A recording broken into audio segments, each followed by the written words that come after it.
السلام عليك يا أبا عبد الله.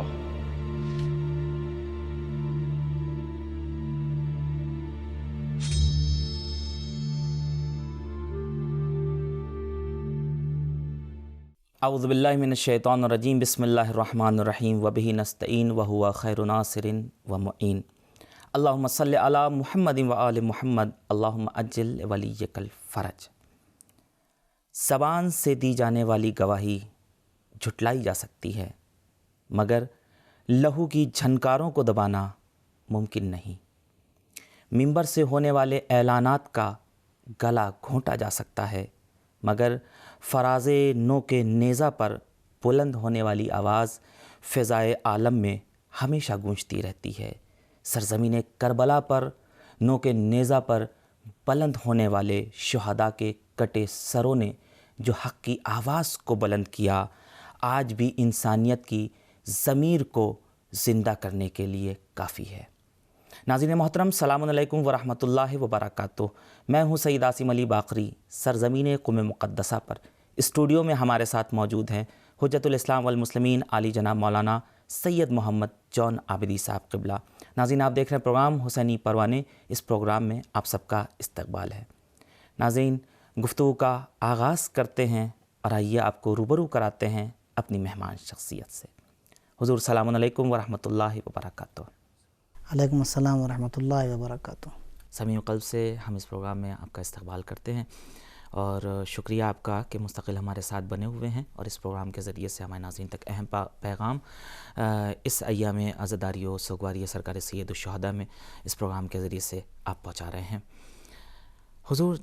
جیسا کہ ہم حسینی پروانے اس پروگرام کے ذریعے سے امام حسین علیہ الصلوۃ والسلام کے رفقائے کار کا تذکرہ کر رہے ہیں اور چند اصحاب کا ذکر کیا ہے جو امام حسین علیہ الصلوۃ والسلام کے ساتھ شہید ہوئے ہیں. یہ حقیقت ہے کہ کربلا نے عظمت نماز کی محافظت فرمائی ہے، اور جب نماز کا ذکر آتا ہے تو دو نام بالکل سامنے آتے ہیں، جیسا کہ عرض کیا تھا کہ جناب زہیر ابن قین اور جناب سعید، چونکہ ہم نے وعدہ کیا تھا ناظرین سے کہ پہلے جناب زہیر کا ذکر اور اس کے بعد جناب سعید کا ذکر. لہٰذا آج ہم ضروری سمجھتے ہیں کہ جناب زہیر کے بعد جناب سعید کی زندگی کے کچھ گوشے کو اجاگر کیا جائے اور ان کی شخصیت کو روشناس کرایا جائے. لہٰذا ہم جاننا چاہیں گے ابتدائی گفتگو میں کہ جناب سعید کی زندگی کیا ہے اور ان کی زندگی کا ایک مختصر تعارف پیش کریں. اعوذ باللہ من الشیطان الرجیم. بسم اللہ الرحمن الرحیم. الحمدللہ رب العالمین والصلاة والسلام علی نبیہ الکریم وعلی آلہ الطیبین ولعنۃ اللہ علی اعدائہم اجمعین. اما بعد. جی، جناب زہیر کا اگر تذکرہ ہوا ہے تو اگر ساتھ میں جناب سعید کا تذکرہ نہ ہو تو ایسا لگتا ہے کہ بات ادھوری سی رہ گئی ہے. تو یقیناً یہ دونوں کربلا کی تاریخ میں اور کتاب کربلا میں ایسا چیپٹر ہیں جو ایک دوسرے کے مکمل ہیں اور ایک دوسرے کو کی تکمیل کرتے ہیں. اور واقعی جب بھی نماز کا تذکرہ آئے گا، واقعی نماز فخر کرے گی زہیر کے اوپر اور سعید کے اوپر. تو جہاں تک ہمارے سامعین اور ہم لوگ جناب زہیر اور جناب سعید کے بارے میں جہاں تک اکثر جیسا سننے میں آتا ہے، وہ وہی مصائب میں جو ہم ان کی شہادت کے واقعات کو پڑھتے ہیں. اور جیسا کہ آپ کے پروگرام کا یہ مقصد بھی ہے، آپ نے جیسا کہ اول کار میں یہ بات ارشاد فرما دی تھی کہ ہم چاہتے ہیں کہ ان کی زندگی سے متعلق گفتگو کریں، ان کو روشناس کرائیں کہ شہداء کیا تھے، کربلا سے پہلے کیا تھے، کربلا کے بعد کربلا میں ان کا کیا کردار رہا وغیرہ. تو آپ کی خدمت میں عرض کریں کہ جناب زہیر ابن جناب سعید ابن عبداللہ حنفی ایک قبیلہ ہے حنیفہ کی طرف جو منسوب ہے حریفہ ابن لجیم یا حنیفہ ابن لجیم کی طرف. یہ قبیلہ کوفے کے رہنے والے ہیں، کوفے میں رہتے ہیں آپ. اور بہت زیادہ ان کی زندگی کے سلسلے میں تاریخ میں نہیں ملتا ہے، لیکن جس وقت حاکم شام کا انتقال ہو جاتا ہے اور حاکم شام کی جانے کے شام میں جو ہے یہ خبر، شام سے یہ خبر پھیل جاتی ہے کہ اب وہ نہیں ہے دنیا میں، تو اس وقت جو شیعان کوفہ ہیں اور کوفے کے اشراف ہیں وہ جمع ہوتے ہیں اور ایک دوسرے سے گفتگو کرتے ہیں ایک جگہ کے اوپر، ایک مقام کے اوپر. اور پھر اس کے بعد تعداد جو ہے وہ بڑھتی جاتی ہے لوگوں کی. اور میں نے پہلے ایپیسوڈ میں اس بات کا تذکرہ کیا تھا کہ کوفہ سارے کوفے والے جو ہیں وہ اگر آپ یہ کہیں کہ سب کے سب شیعہ ہیں تو یہ بات شاید درست نہ ہو، یہ بات کلیت نہیں رکھتی ہے. اکثر یا زیادہ تر لوگ جو ہے وہ اہل کوفہ شیعہ تھے یا اہل بیت علیہ السلام کے ماننے والے تھے. اور بس وہاں پہ ایک بات میں پہلے کلیئر کرتا چلوں اس ڈاؤٹ کو کہ شیعہ واقعی اور غیر واقعی اس کا تذکرہ میں کر چکا ہوں پہلے. جی جناب سعید کا یہاں پر بہت بڑا کردار ہے کہ جب معلوم ہوا کہ ایسا ہو گیا ہے شام میں یہ واقعہ رونما ہوا ہے تو سب کے سب جمع ہوئے اور جناب سعید جمع کرنے میں جناب سعید کا بڑا کردار ہے. جناب سعید نے سب کو بتایا. شیعوں کی رہبری اس وقت جو ہے وہ ایک طریقے سے اس سلسلے میں جناب سعید نے کی اور یہاں پہ جمع ہوا کہ بھئی امام حسین علیہ السلام کو خط لکھا جائے، مولا کو بلایا جائے کہ مولا آ کے ہماری رہنمائی کریں. تو اس میں بہت بڑھ چڑھ کر اس واقعے میں جناب سعید نے جو ہے وہ اپنا کردار ادا کیا. اور جس وقت یہ خطوط امام علیہ السلام کو لکھے گئے ہیں تو 3 مرحلے میں یہ خط لکھے گئے ہیں اور 3 مرحلوں میں جو ہے وہ مختلف لوگ خط لے کے گئے ہیں. ان میں سے تیسرے مرحلے میں جو یعنی جسے کہتے ہیں لب لباب اور جو خلاصہ اور جو جمبندی ہوئی ہے اس پورے ان لوگوں کے درمیان جو آپس میں میٹنگ ہوئی اور جو باتیں ہوئیں، جو آخری باتیں اور اہم اور خلاصہ جو ہے وہ چیز جو جناب سعید لے کے گئے ہیں. اور بلکہ ایک مرتبہ یہ مولا کے پاس خط لے کے نہیں گئے، ایک مرتبہ مولا کے پاس خط لے کے گئے کوفے والوں کی طرف سے. اس کے بعد جناب مسلم ابن عقیل جو ہیں وہ تشریف لا چکے ہیں کوفے میں. اب جناب مسلم ابن عقیل کا دوسرا خط یعنی اب دوسرا خط جو لے کے جا رہے ہیں وہ جناب مسلم ابن عقیل کا ہے کہ آپ مولا کی خدمت میں لے کے گئے ہیں. ادھر سے جب لوٹے ہیں پہلے خط کے بعد تو امام حسین علیہ السلام کا پیغام جناب مسلم ابن عقیل کے لیے لے کے آئے ہیں. اس کے بعد دوبارہ جب گئے ہیں یہاں سے تو جناب مسلم ابن عقیل کا پیغام لے کے مولا کی خدمت میں گئے اور اس کے بعد پھر مکے میں وہیں پر مولا نے انہیں روک لیا یا وہ رک گئے. تاریخ نے اس بات کی وضاحت نہیں کی ہے. یہاں تک زندگی ہے کربلا سے پہلے کی جناب سعید کی. حضور جیسا کہ آپ نے ذکر کیا ابھی کہ جناب سعید آخری مرحلے کا جو خط لکھا گیا تھا، جو خطوط لکھے گئے تھے آخری مرحلے میں وہ جناب سعید لے کے گئے تھے. لہٰذا جناب سعید سے پہلے جو 2 مرحلے میں اور خطوط لکھے گئے ہیں اور روانہ کیے گئے امام حسین علیہ السلام کی طرف، ان خطوط کو لے کر کون گیا امام؟ جی میں نے عرض کیا ابھی خدمت میں کہ 2 مرحلے ہیں، 3 مرحلے ہیں. تینوں میں پہلے مرحلے میں عبداللہ ابن وال، اور میں آپ کی خدمت میں ان کے نام پڑھ دوں کہ جن لوگوں نے جو ہے وہ 3 مرحلوں میں یہ خطوط گئے ہیں مولا کی خدمت میں. لوگوں نے پہلے مرحلے میں جو ہے وہ عبداللہ ابن وال اور عبداللہ ابن مسمع حمدانی یہ مولا کی خدمت میں پہنچے ہیں. پھر جب دوسری نوبت آتی ہے، دوسرا مرحلہ آتا ہے تو اس میں قیس ابن مصاہر سیداوی مشہور ہیں. جناب قیس ابن مصاہر سفیر حسین کے نام سے کہ جن کی شہادت جو ہے ویسے ہی جیسے جیسے ہی جناب مسلم ابن عقیل کے بارے میں ملتا ہے کہ ان کو دارالامارت کی چھت سے جو ہے وہ دھکا دے دیا تھا، ویسے ہی جناب قیس ابن مصاہر کے سلسلے میں بھی یہی ہے. اور عبد الرحمن ابن عبداللہ، اس کے بعد عمارہ ابن عبد سلولی، یہ 3 لوگ لے کے گئے. اور تیسری مرتبہ میں جناب سعید ابن عبداللہ حنفی یعنی جناب سعید اور ہانی ابن ہانی سبیعی، یہ 2 لوگ جو ہیں وہ تیسرا اور آخری خط جو ہے وہ امام کا کوفے والوں کی طرف سے لے کے گئے. اور پھر اس کے بعد پھر امام حسین علیہ السلام نے جناب مسلم کے لیے پیغام بھیجا ہے اور پھر یہ دوبارہ جناب مسلم کا پیغام لے کے مولا کی خدمت میں پہنچے ہیں. بہت خوب، بہت شکریہ مولانا صاحب، بہت خوب، جزاکم اللہ خیر الجزا. یہ جناب سعید کی زندگی کا جو تذکرہ آپ نے کیا ہے اور جو مختصر سا تعارف پیش کیا ہے جناب سعید کا، یہ کربلا سے پہلے کا تھا. اب ہم یہ بھی جاننا چاہیں گے کہ جب آ کے امام سے ملاقات کی اور پھر کربلا آئے ہیں تو کربلا میں ان کی زندگی کا کیا کردار رہا ہے، کیا رول رہا ہے، اسے بھی آپ پیش کریں. دیکھیں سب سے پہلی بات تو یہ کہ جو بھی شہید، جو بھی جانثار، جو بھی مولا کا صحابی کربلا میں آ کے مولا سے ملحق ہوا ہے، اس نے آنے کے بعد سب سے پہلا کام جو ہے وہ یہی کیا ہے کہ اعلان وفاداری کیا ہے، اعلان عشق کیا ہے آنے سے پہلے. اور سب سے پہلے وعدہ کیا ہے کہ مولا میں آپ کو چھوڑ کے نہیں جانے والے. سب سے پہلا کام یہ کیا ہے. آئے ہیں مولا کی خدمت میں، آئے ہیں، اپنی وفاداری کا اعلان کیا، اپنی اطاعت کا اعلان کیا کہ آپ کے دامن کو پکڑا ہے مولا آپ نہیں چھوڑیں گے. اور ساتھ ساتھ سب نے یہ کام نہیں کیا، البتہ بعض لوگوں نے یہ کام بھی کیا کہ ایک تو یہ کام کیا، دوسروں کو اس بات کے اوپر وادار کیا کہ دیکھو مولا سے جا کے یہ بات کرو، تم نے ان کا دامن پکڑا، چھوڑو گے نہیں، وعدہ کرو مولا سے، عہد شکنی نہیں کرو گے، بیعت شکنی نہیں کرو گے. شاید ایک بات ذہن میں آتی ہے کہ شاید ہو سکتا ہے کہ چونکہ اہل کوفہ نے بدعہدی کی ہے، عہد شکنی کی ہے، ایک طریقے سے مولا کا دل دکھا ہے اہل کوفہ سے، ان لوگوں سے جو کہتے ہیں کہ ہم آپ کے چاہنے والے ہیں، جنہوں نے اعلان نصرت کیا تھا، جنہوں نے جو ہے وہ یہ کہا تھا کہ ہم آپ کی اطاعت کریں گے، آپ کی نصرت کریں گے، آپ کا ساتھ دیں گے، اور لوگوں نے عہد شکنی کر دیا، اور اس کے بعد نہ فقط جو ہے وہ عہد شکنی کی بلکہ آ گئے ہیں سامنے لڑنے کے لیے۔ تو ہو سکتا ہے کہ شاید ہو سکتا ہے کہ جو یہ عقل میں ایک بات آتی ہے کہ ہو سکتا ہے کہ شاید اس لیے بھی ان شہداء کا اور ان جانثاروں کا جو ہے وہ اس بات کے اوپر اصرار رہا ہو کہ مولا سے یہ کہیں مولا ہم نہیں آپ کو چھوڑیں گے، ہم آپ کے باوفا ہیں مولا، ہم عہد شکنی اور بیعت شکنی ہم نہیں کریں گے آپ سے۔ اور واقعی یہ بات ہمیں کہنی بھی چاہیے، اور اس سے عمل کے ذریعے سے بھی، اپنے عمل کے ذریعے سے بھی ہمیں مولا سے روزانہ ہر روز کم سے کم ایک مرتبہ اپنے مولا سے اس بات کا وعدہ تو کرنا چاہیے ہم کو اپنے وقت کے امام سے کہ مولا ہم بیعت شکنی نہیں کریں گے۔ دعائے احد ہم پڑھتے ہیں، دعائے احد میں ہے تذکرہ کہ مولا ہماری گردن پہ جو آپ کی بیعت ہے ہم جو ہے وہ اس کو توڑیں گے نہیں، اس بیعت کے اوپر باقی رہیں گے۔ اور دعائے احد شاید اسی لیے ہے بھی کہ ان میں یہ تمام چیزیں مولا سے ایک گفتگو ہے وہاں پہ امام زمان علیہ الصلوۃ والسلام ہر سے، صبح اپنے مولا سے ایک وعدہ کیا جائے۔ جی، تو یہ وعدہ پڑھنا چاہیے ناظرین سے، اور مومنین سے میری یہ درخواست ہے کہ ہر نماز صبح کے بعد ایک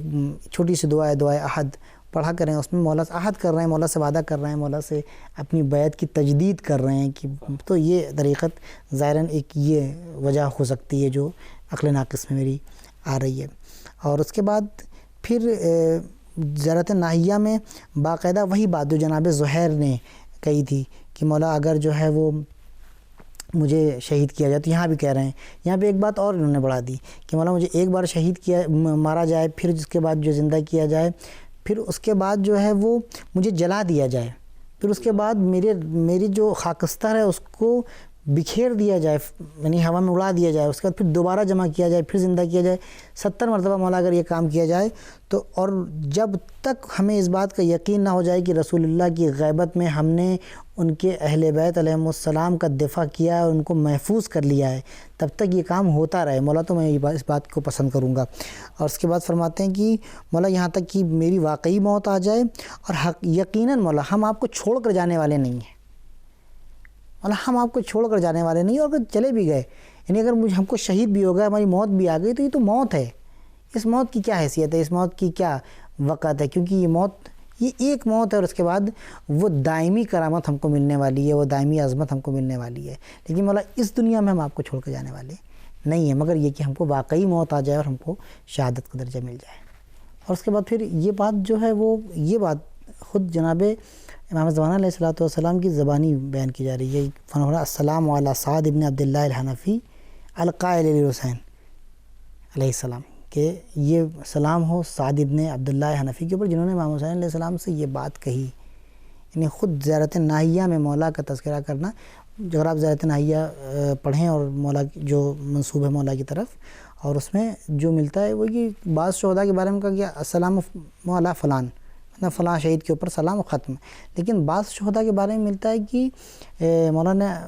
اذن لہ الانصراف، مثلا مولا نے ان کو جو ہے وہ واپس جانے کا حکم دیا، لیکن انہوں نے فوراً جو ہے کہا نہیں مولا یہ ہرگز یہ کام نہیں ہو سکتا ہے۔ ان میں سے ایک جو ہے وہ جناب زہیر ہیں، اور جناب سعید کے بارے میں کہا کہ جناب سعید نے فوراً کہا کہ مولا نہیں واپس نہیں جائیں گے، ایک مرتبہ کیا 70 مرتبہ آپ کے اوپر، یعنی یہ بات خود ایک معصوم کی زبانی نقل کی جا رہی ہے، یعنی جناب پروردگار عالم نے جناب سعید کو یہ عظمت عطا کی، یعنی ان کی شہادت کے صدقے میں، مولا کے عشق کے صدقے میں، مولا کے اس قربانی کے صدقے میں جو مولا کے اوپر انہوں نے کی، یعنی وہ قربانی جو مولا کے لیے انہوں نے دی ہے، اپنی جان کو قربان کیا ہے مولا کے اوپر، پروردگار عالم نے یہ ان کو عظمت عطا کی کہ ایک معصوم اور آخری امام کی جو ائمہ علیہ السلام کی آنکھوں کی ٹھنڈک ہیں، جناب یوسف زہرا، قرۃ عین رسول، قرۃ عین علی ابن ابی طالب، یعنی جن کی آنکھوں کی ٹھنڈک ہیں، اہل بیت علیہ السلام کا جن کا اہل بیت علیہ السلام کو شدت سے انتظار ہے کہ مہدی آئیں گے، ان کی زبان یہ کافی اہمیت ہے جناب امام زمان علیہ السلام کی، خود ائمہ علیہ السلام کی نگاہ میں جناب امام صادق علیہ السلام ارشاد فرماتے ہیں کہ لو ادرکتہ لخدمتہ، کہ اگر میں مہدی کو درک کر لوں تو میں اس کی خدمت کروں گی۔ یہ عظمت ہے جناب امام زمان علیہ السلام کی، اور ایسا امام ہمارا وقت کا، ایسا امام کی جو دنیا کو جو ظلم و جور سے بھری ہوئی ہے اس کو عدل و انصاف سے بھر دے گا، اور وہ امام کہہ رہا ہے کہ اس کی زبانی کی تھی، اے سلام ہو تمہارے اوپر اے سعید ابن عبداللہ کہ تم نے میرے جد حسین سے یہ کہا. اس بنیاد کے اوپر تمہاری عظمت اور بڑھ جاتی ہے، اس بنیاد کے اوپر تمہارا مرتبہ جو ہے وہ دوبالا ہو جاتا ہے. بہت خوب، سبحان اللہ، جزاکم اللہ خیرہ. تو ناظرین، مولانا صاحب جناب سعید کے کردار کے حوالے سے گفتگو کر رہے ہیں. جیسے کہ مولانا صاحب نے فرمایا گزشتہ شہداء کے زندگی کے حوالے سے بھی کہ شہداء جب امام سے ملاقات کرتے ہیں تو سب سے پہلے امام سے یہ وعدہ کرتے مولا ہم آپ سے متمسک ہوئے ہیں، آپ کو تنہا نہیں چھوڑیں گے اور کبھی آپ سے بے وفائی نہیں کریں گے. ایسے ہی جناب سعید نے بھی کیا، یہاں تک کہ اپنے مولا اور آقا امام حسین علیہ الصلوۃ والسلام پر اپنی جان قربان کر دی اور جام شہادت کو نوش کر لیا. یہ در اہل بیت ہے ہی ایسا جو ایک بار یہاں آ جاتا ہے تو پھر در بدر نہیں ہوتا. غریب و سادہ و رنگی ہے داستان حرم، نہایت اس کی حسین ابتدا ہے اسماعیل. ناظرین، ایک بار پھر سے ہم آپ کا استقبال کرتے ہیں. آپ دیکھ رہے ہیں پروگرام حسینی پروانے، اور آج ہم گفتگو کر رہے ہیں اپنے پروگرام میں جناب سعید کی شخصیت کے بارے میں. آئیے مولانا صاحب سے روبرو ہوتے ہیں اور دیکھتے ہیں جناب سعید کی زندگی سے اور کیا پیغام ملتا ہے اور کیا درس ہے جناب سعید کی زندگی سے ہمارے لیے اور عالمی انسانیت کے لیے. مولانا صاحب، جیسا کہ کردار کے حوالے سے آپ نے ذکر کیا جناب سعید کا جو کردار رہا ہے، کیونکہ کردار ایک مفصل ہے اور ظاہر ہم اپنے اس مختصر سے برنامے میں، اس پروگرام میں اسے نہیں پیش کر سکتے ہیں، لیکن کربلا میں اور جناب سعید کی زندگی کا اور کون سا اہم نقطہ ہے ان کی زندگی کا جو آپ ہمارے ناظرین کے لیے پیش کرنا چاہیں گے؟ جی ہاں، اگر آپ شہداء کی زندگانی کو اٹھا کے دیکھیں اور اس کا مطالعہ کریں، یقیناً یہ اپنے میں ایک مستقل موضوع ہے کہ صرف شہادت کو اگر الگ رکھ دیں، جو شہادت ہوئی ہے، اس کے علاوہ اگر ایک شہداء کی زندگی کو اٹھا کے دیکھیں اور ان کے جو باتیں ہیں وہاں پہ، جو اقوال ہیں ان کے وہاں پہ، یا جو خطبات ہیں، خود اس کے اندر ایک پیغام موجود ہے، اور پیغام کا ایک سمندر موجود ہے، تعلیمات کا ایک سمندر جو ہے وہ اس میں آپ کو مل جائے گا. اور یعنی واقعی ہمارا افسوس اس بات کا ہے کہ ہمارے پاس وقت کم ہے، اور چونکہ محدود ہوتا ہے یہ پروگرام کا وقت، اور اس میں جو ہے وہ ہم زیادہ گفتگو نہیں کر سکتے، لیکن اہم باتیں آپ کی خدمت میں جو ہے وہ عرض کرنے کی کوشش کریں گے جہاں تک ممکن ہوگا. آپ تاریخ میں پڑھتے بھی ہیں اور مصائب میں سنتے بھی ہیں کہ جب جناب زہیر اور جناب سعید علیہما الرحمہ جو ہے وہ جب تیر لگ گیا اور نماز مولا کی تمام ہو گئی اور جب تیر کھا کے زمین پر گرا، تو یہاں پر جناب سعید کی مولا سے گفتگو ہوتی ہے. تو مولا جب آتے ہیں بالین پر جناب سعید ابن عبداللہ حنفی کے، تو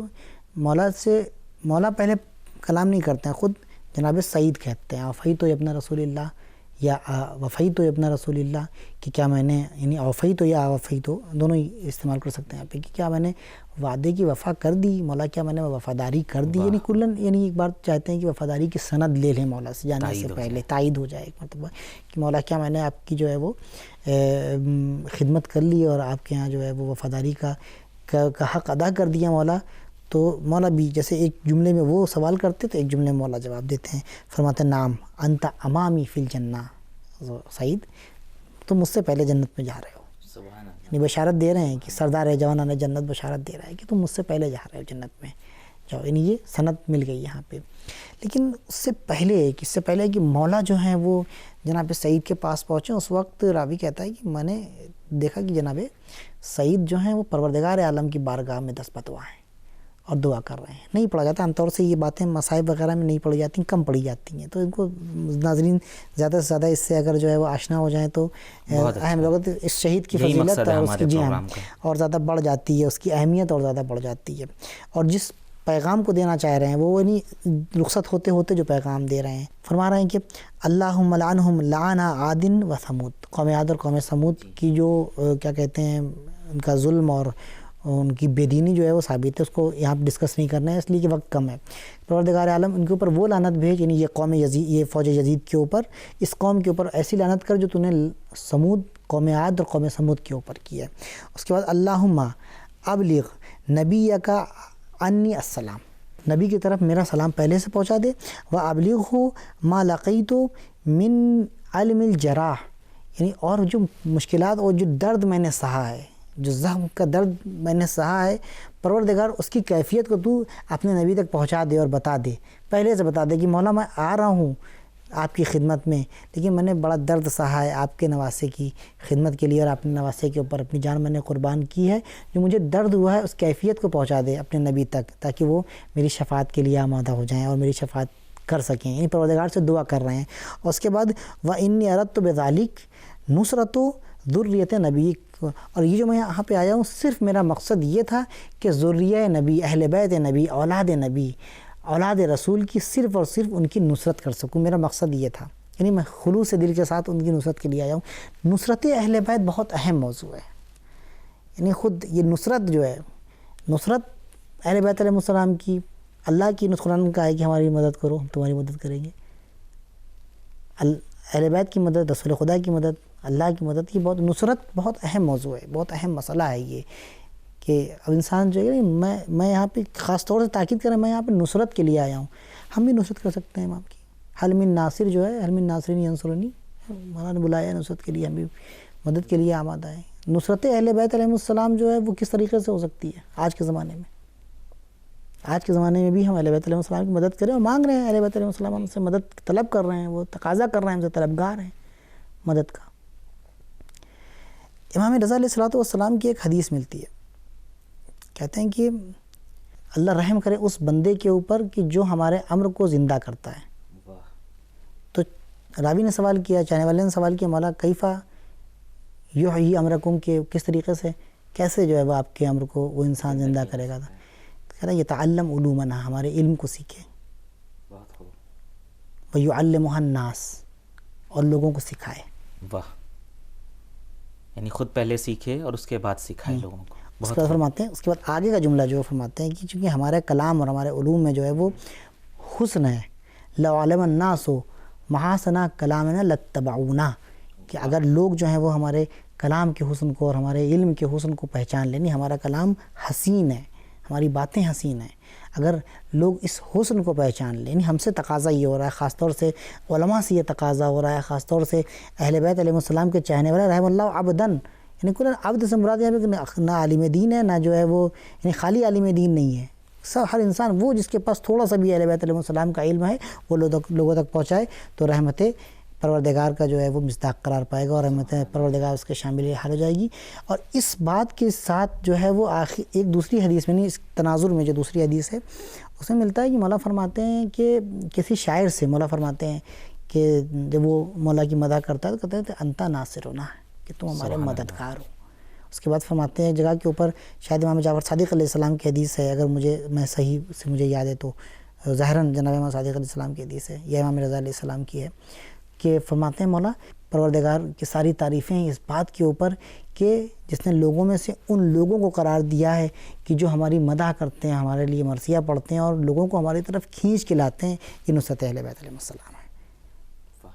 یہ مدح کرتے ہیں، یعنی علوم سیکھنا، اہل بیت علیہ السلام کے علوم سیکھنا، یعنی کوئی بھی علم ایسا نہیں ہے جو مفید ہو اہل دنیا کے لیے اور اس کا تعلق اہل بیت علیہ السلام سے نہ ہو۔ ہر وہ علم کہ جو مفید ہے وہ اہل بیت علیہ السلام کے در سے نکلا ہے۔ یتعلم علومنا، ہمارے علم کو سیکھتے ہیں، اور جب یہ کام ہوگا، جب جو ہے وہ امر اہل بیت علیہ السلام زندہ ہوگا تو اہل بیت علیہ السلام کی نصرت ہوگی۔ نصرت آج کے زمانے میں ہم اہل بیت علیہ السلام کی نصرت اس طریقے سے کر سکتے ہیں، جو شبہات ان کے یعنی اس مکتب کے سلسلے میں جو ہے قائم ہے، اگر ہم اس کا دفاع کرتے ہیں تو اہل بیت علیہ السلام کی نصرت ہے۔ معاشرے کی ترقی کے لیے اگر ہم کوئی کام کرتے ہیں تو یہ اہل بیت علیہ السلام کی نصرت ہے۔ مخلوق خدا کی خدمت کے لیے کوئی کام کرتے ہیں تو اہل بیت علیہ السلام کی نصرت ہے، کیونکہ یہ تمام چیزیں ان کا نتیجہ وہی ہوگا کہ جو کہا گیا ہے کہ امام زمانہ علیہ السلام کے ظہور میں یہ زمینہ بن جائیں گے۔ امام زمانہ علیہ السلام کے ظہور کے اسباب یہی تمام چیزیں ہیں، اور یہ تمام اسباب اسی وقت ہوگی جب ہم نصرت کے لیے جو ہے خلوص سے آگے بڑھیں گے، جو جناب سعید فرما رہے ہیں کہ پروردگار میرا اردت بذالک نصرت ذریۃ نبی۔ تو ناظرین اور دوستوں اور مومنوں، جو مقصد ہے ہمارا اس پروگرام کا یہی ہے کہ ہم پیغام لیں کہ نصرت اہل بیت علیہ السلام جو ہے وہ بہت اہم چیز ہے، ہمیں کوشش کرنی چاہیے کہ ہر قدم ہمارا جو ہے وہ اہل بیت علیہ السلام کی نصرت اور خوشنودی کے لیے آگے بڑھے۔ بہت خوب، جزاکم اللہ خیرہ۔ مولوی صاحب بہت خوبصورتی سے آپ نے جو پیغام دیا ہے جناب سعید کی زندگی سے بہت اچھا ہے. انشاءاللہ ہمارے ناظرین بھی اس سے استفادہ کر رہے ہوں گے اور اسے اپنے اذہان عالیہ میں محفوظ رکھنے کے بعد ایک عزم اور ارادہ کریں گے اس پروگرام کو دیکھنے کے بعد کہ انشاءاللہ ہم بھی اہل بیت کے ناصر بنیں گے اور ان کے پیغام کو، ان کی تعلیمات کو فروغ دینے میں اور ترویج دینے میں اپنا ایک اہم کردار پیش کریں گے. مولوی صاحب چونکہ وقت کم ہے، تقریباً اختتام پہ ہے، لہٰذا ہم آخر گفتگو میں چاہیں گے چونکہ جناب زہیر اور جناب سعید یہ دونوں نام ساتھ میں ہی لیے جاتے ہیں جب بھی مصائب میں تذکرہ ہوتا ہے یا ہم ذکر سنتے ہیں ان کا، لہٰذا جناب زہیر اور جناب سعید میں وہ کون ایسے مشترکہ خصوصیات ہیں جن کی وجہ سے ان دونوں کا نام باہم لیا جاتا ہے اور ساتھ میں لیا جاتا ہے؟ اسے بھی ہمارے ناظرین کے لیے پیش فرمائیں. دیکھیں، ایک تو وہی جو میں نے پہلے ایپیسوڈ میں آپ کی خدمت میں عرض کیا تھا کہ با ایمان ہونا اور صاحب ضمیر ہونا، یہ تمام خصوصیات تو مشترک ہیں کہ جو، اور اس کے ساتھ ساتھ جو ہے مولا کے اوپر جان قربان کر دینے کا جذبہ، مولا کی حفاظت میں، نہ یہ کہ ایک مرتبہ یہ ہوتا ہے کہ ہم جائیں جا کے مر جائیں، جا کے سامنے والا آئے اور مجھے مار دے اور مجھے شہادت کا درجہ مل جائے. نہیں، خالی یہ چیز نہیں ہے کہ فوراً جائیں اور جا کے مر جائیں، وہاں پہ جا کے شہید ہو جائیں، جا کے قتل ہو جائیں. نہیں، قتل ہوں امام کی حفاظت میں. یہ شہادت جو مل رہی، درجہ شہادت جو مل رہا ہے وہ امام کی حفاظت میں مل رہا ہے. یعنی آج کے زمانے میں بھی اگر ہم شہید ہونا چاہتے ہیں، اگر امام کی راہ میں کام کرتے کرتے اگر ہم کو ایسی عادی موت بھی آ جاتی ہے تو وہ شہید ہیں. من مات علی حب آل محمد ماتا شہیدہ. کیا مطلب ہوا اس کا؟ حب آل محمد یعنی آل محمد کی راہ میں کام کرتے کرتے،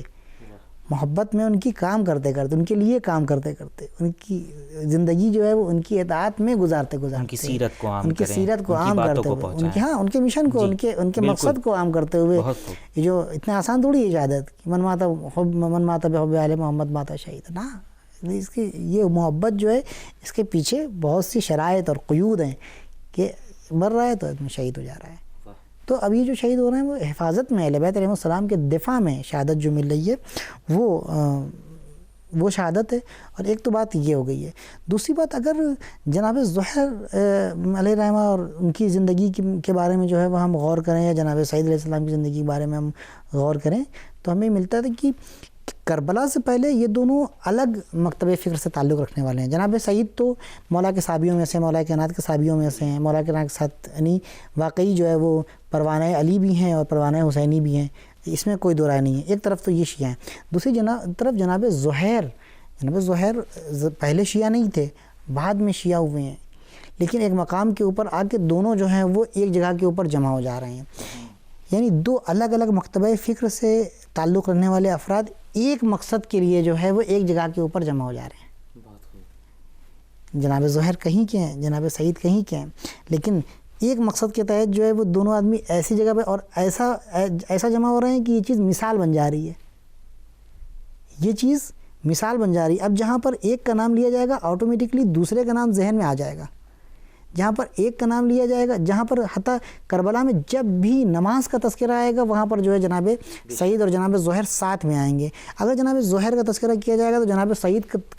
کا جو ہے وہ اپنے آپ ذہن میں جو ہے وہ نام آ جائے گا، یا ان کا نام لیا جائے گا تو ان کا نام ذہن میں آ جائے گا. تو اس کا مطلب یہ ہے کہ یہ کچھ خاص بات ہے. یہاں سے میرے ذہن میں جو ایک بات آ رہی ہے وہ یہ ہے کہ مقصد اگر اہم ہے، مقصد اگر بڑا ہے، تو جو پیغام جناب زہیر اور جناب سعید کی زندگی سے ہم کو مل رہا ہے وہ یہ ہے کہ مقصد کی اہمیت کی خاطر اور مقصد تک پہنچنے کی خاطر، یا اہل بیت علیہ السلام کی نصرت کی خاطر، یا اہل بیت علیہ السلام کے مقصد کو عام کرنے کی خاطر اپنے چھوٹے چھوٹے اختلافات کو دور کرنا ضروری ہے. یعنی جناب زہیر نے چھوڑ دیا ان اختلافات کو اور آ گئے کہ نہیں، بڑا مقصد ہے، مقصد بڑا ہے. وہ کیا ہے؟ وہ حریم اہل بیت کا دفاع ہے، مکتب اہل بیت کا دفاع ہے، اسلام کی محافظت ہے. وہ شبہات جو اسلام کے اوپر جو ہے وہ ڈالے جا رہے ہیں اس کا دفاع، اس کا ازالہ کرنا ہے. بہت خوب، سبحان یہاں پہ یعنی اب یہ پیغام ہمارے لیے ہے کہ ہم اب دیکھیں کہ کبھی کبھی ہمارے سوچنے پہ ہم مجبور ہو جاتے ہیں کہ ہم شیعہ ہیں یا سامنے والا شیعہ ہے، ہم مومن ہیں یا سامنے والا مومن ہے. اتنی زیادہ ہمارے یہاں جو ہے وہ درگیریاں ہیں ایک دوسرے سے. ہمارا بھائی جو ہے بھائی سے لڑ رہا ہے، جو ہے چچا جو ہے بھتیجے سے نالاں ہے، بھتیجا جو ہے وہ مثلا چچا سے اپنا ناخوش ہے، اور حتیٰ یہ کہ یہ ناخوشی اور نارضایتی اس حد تک پہنچ جاتی ہے کہ ہم اپنا مقصد بھول بیٹھتے ہیں۔ ہمارا مقصد کیا ہے؟ ہمارا ایک ہی مقصد اس وقت صرف اور صرف ہمارا مقصد یہ ہے کہ امام زمانہ علیہ الصلوۃ والسلام کے ظہور کے لیے، ان کے ظہور میں تعجیل کے لیے جتنے زیادہ سے زیادہ اسباب فراہم ہو سکتے ہیں ان کو ہم فراہم کریں۔ بہت خوب، سبحان اللہ، جزاکم اللہ۔ اور ہم جو ہیں کیا کرتے ہیں، ہم جو آپس میں جب ہم آپس میں لڑے رہیں گے، آپس میں ہم اختلافات ہمارے شدید سے شدید ہوتے جائیں گے، تو ہم یہ کام وہ بڑا مقصد ہے اس مقصد تک کیسے پہنچیں گے؟ سبحان اللہ، جزاکم اللہ مولانا صاحب۔ چونکہ ہمارے دامن میں وقت میں گنجائش نہیں ہے، وقت تمام ہوا ہے۔ بہت خوبصورت بات ہے آپ کی، لیکن معذرت کے ساتھ چونکہ وقت تمام ہوا ہے، لہٰذا ہم یہیں پہ اپنے پروگرام کا اختتام کریں گے۔ بہت شکریہ آپ کا کہ آپ مستقل ہمارے ساتھ بنے ہوئے ہیں۔ ناظرین، مولانا صاحب بہت اچھا بول رہے تھے، ایک روانی تھی اور ایک پیغام جا رہا تھا، لیکن چونکہ ہمارے پاس دامن وقت میں گنجائش نہیں ہے، لہٰذا خلاصہ کلام میں یہ کہنا چاہیں گے، اگر مقصد آفاقی ہو، مقصد عظیم ہو، تو اپنی ذاتی اناد و قدورت کو دور کر دینا چاہیے اور باہم ہو کر وہ مثال پیش کرنی چاہیے کہ دنیا میں اس کی کوئی نظیر نہیں مل سکے۔ وقت تمام ہوا، نیکسٹ ایپیسوڈ میں پھر آپ کی خدمت میں حاضر ہوں گے۔ دیکھنا نہ بھولیے گا حسینی پروانے۔ خدا حافظ۔